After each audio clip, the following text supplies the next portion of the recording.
तो अभी हम लोग करने जा रहे हैं 28 जुलाई का जो द हिंदू का न्यूज़पेपर है, इसको हम लोग एनालिसिस करेंगे और इसमें प्रीलिम्स के दृष्टि से जो इम्पोर्टेंट क्वेश्चंस बनेंगे, हमारे इम्पोर्टेंट टॉपिक्स होंगे हमारे बीपीएससी यूपीएससी एग्ज़ाम्स के लिए, उस पर हम लोग करेंगे फोकस। तो स्टार्ट करते हैं।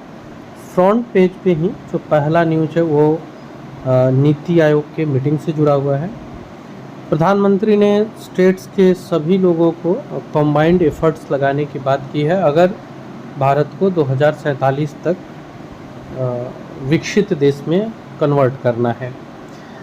तो इम्पोर्टेंट जो फैक्ट्स हो रहे हैं, इसमें पहला फैक्ट्स है जो प्रीलिम्स की दृष्टि से वो है कि ये 9वां एडिशन है। ये जो मीटिंग था ये 9वां एडिशन है मीटिंग का, नीति आयोग का। नीति आयोग की जो अध्यक्षता करते हैं वो प्रधानमंत्री करते हैं। इस मीटिंग के दौरान कुछ चीज़ें हैं जो एक क्योश टाइप का सा चीज़ों को बनाया। सबसे पहले तो ममता बनर्जी सीएम ऑफ वेस्ट बंगाल, इन्होंने क्लेम किया कि इनकी माइक बंद कर दी गई है और इसके बाद ये वहाँ से क्विट कर जाती है, मीन्स मीटिंग से चली जाती है। अब इसमें एक दूसरा जो इंटरेस्टिंग चीज़ है वो ये है कि इंडिया ब्लॉक का जितने भी, मतलब जो हमारे अभी जो विपक्ष में है इंडिया अलायंस, इनके जितने भी रूलिंग स्टेट्स हैं वहाँ से कोई रिप्रेजेंटेटिव नहीं था। यानी आप कह सकते हैं कि अगर इंडिया अलायंस से देखा जाए तो एकमात्र ममता बनर्जी ही वहाँ अवेलेबल थी। आपको जितने भी रूलिंग पार्टी है, कांग्रेस लेड पार्टी है, वहाँ के कोई भी लोग अवेलेबल नहीं थे। साथ ही साथ में नीतीश कुमार भी अनअवेलेबल रहे हैं। तो इस तरह से ये कुछ इंटरेस्टिंग आप कह सकते हैं न्यूज़ के अंदर से निकल कर के आया। अभी जो प्रीलिम्स की दृष्टि से हम लोग के लिए ज़रूरी है वो हो गया, एक तो अध्यक्षता कौन करते हैं, ये एडिशन क्या था, और प्रधानमंत्री ने विकसित करने के लिए जो बातें कही है कि सभी को एक साथ मिल के काम करना होगा सारे स्टेट को, और फिर टेक्नोलॉजी का सहारा ले, इन सब बातों को उन्होंने रखा। अगर भारत को 2047 तक डेवलप्ड नेशन बनाना है तो पूरे स्टेट लेवल से सभी को डेवलपमेंट की ओर काम करना पड़ेगा। दूसरा एक न्यूज़ है जो बहुत डिप्लोमेटिक और बहुत इंटरेस्टिंग न्यूज़ है, वो ये है कि पीएम जो है वो यूक्रेन का विज़िट कर रहे हैं, जो कि युद्ध के बाद से पहला विज़िट होगा।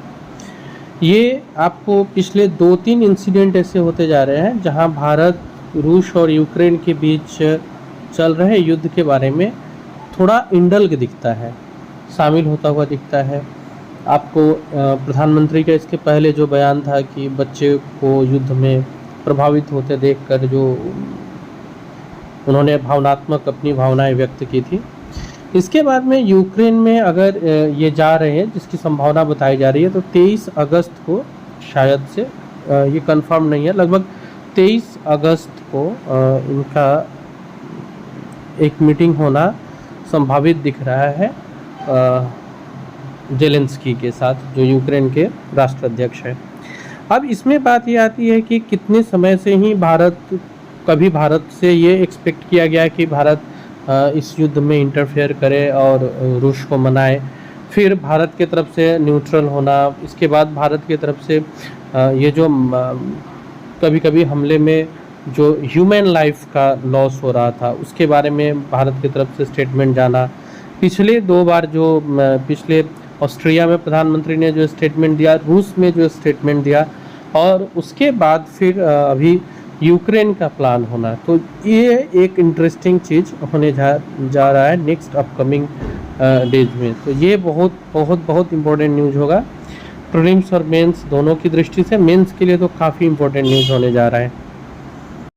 ये एक न्यूज़ है जिसका संबंध हमारे एग्ज़ाम से नहीं हो, लेकिन थोड़ा इमोशनल करने वाला न्यूज़ है। 2 सिविल सर्विस कोचिंग में जो एस्पायरेंट्स थे उनकी आप कह सकते हैं कि आकस्मिक मृत्यु हो जाती है दुर्घटनावश वो, और ये थोड़ा सा बेसमेंट में होता है। तो अब देखते हैं इसको लेकर के क्या आगे आता है। हमारे प्रीलिम्स की दृष्टि से तो इतना इम्पोर्टेंट नहीं है, बस वो पढ़ने के लिए कि क्या ऐसा कमी हो रहा है और क्यों ये घटना घटी, इसके लिए आप देख सकते हैं। फिर आगे जो रिपोर्ट आएगा वो हम लोग देख लेंगे। इसके अलावा कुछ बहुत इम्पोर्टेंट न्यूज़ तो नहीं दिख रही है। एक न्यूज़ है आपको आज, एक ये न्यूज़ कि म्यांमार के जो प्रधानमंत्री हैं, इन्होंने हमारे राष्ट्रीय सुरक्षा सलाहकार अजीत डोभाल जी से मुलाकात की है और इनसे बॉर्डर इश्यूज़ पे बात की है कि इसको हम लोग बॉर्डर इशू को कैसे संभाल सकते हैं। प्रीलिम्स के दृष्टि से जो इम्पोर्टेंट है वो है म्यांमार के प्राइम मिनिस्टर मिन ऑंग ह्यांग, ये जो है इनका नाम याद रखना, ऑंग ह्यांग का, और ये म्यांमार के प्रधानमंत्री है। हमारे जो राष्ट्रीय सुरक्षा सलाहकार हैं वो अजीत डोभाल जी हैं।